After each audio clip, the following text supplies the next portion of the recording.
Jeremiah chapter 39. In January of the 9th year of Zedekiah's reign, King Nebuchadnezzar of Babylon came with his entire army to besiege Jerusalem. 2.5 years later, on July 18th, in the 11th year of Zedekiah's reign, a section of the city wall was broken down. All the officers of the Babylonian army came in and sat in triumph at the middle gate. Nergal-Sharezer of Samgar, Nebo-Sarsekim, a chief officer, and Nergal-Sharezer, the king's advisor, and all the other officers of the king of Babylon. When King Zedekiah of Judah and all the soldiers saw that the Babylonians had broken into the city, they fled. They waited for nightfall and then slipped through the gate between the two walls behind the king's garden and headed toward the Jordan Valley. But the Babylonian troops chased them and overtook Zedekiah on the plains of Jericho. They captured him and took him to King Nebuchadnezzar of Babylon, who was at Riblah in the land of Hamath. There the king of Babylon pronounced judgment upon Zedekiah. The king of Babylon made Zedekiah watch as he slaughtered his sons at Riblah. The king of Babylon also slaughtered all the nobles of Judah. Then he gouged out Zedekiah's eyes and bound him in bronze chains to lead him away to Babylon. Meanwhile, the Babylonians burned Jerusalem, including the royal palace and the houses of the people, and they tore down the walls of the city. Then Nebuzaradan, the captain of the guard, took as exiles to Babylon the rest of the people who remained in the city, those who had defected to him, and everyone else who remained.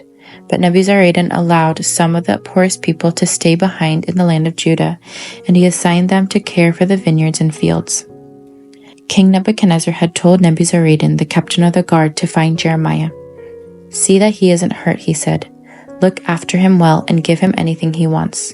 So Nebuzaradan, the captain of the guard, Nebuchadnezzar as chief officer, Nergal-Sharezer, the king's advisor, and the other officials of Babylon's king sent messengers to bring Jeremiah out of the prison.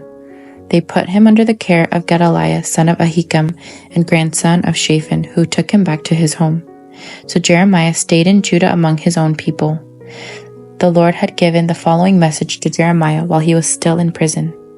"Say to Ebed-Melech the Ethiopian, 'This is what the Lord of heaven's armies, the God of Israel, says.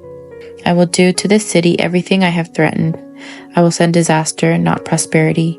You will see its destruction, but I will rescue you from those you fear so much. Because you trusted me, I will give you your life as a reward. I will rescue you and keep you safe. I, the Lord, have spoken.'" Amen. This chapter recounts the fall of Jerusalem and the events that followed. It records the historical moment when Jerusalem was conquered by King Nebuchadnezzar of Babylon. The king of Babylon gave specific instructions concerning Jeremiah to his commander Nebuzaradan. What command did he give regarding Jeremiah? "See that he isn't hurt," he said.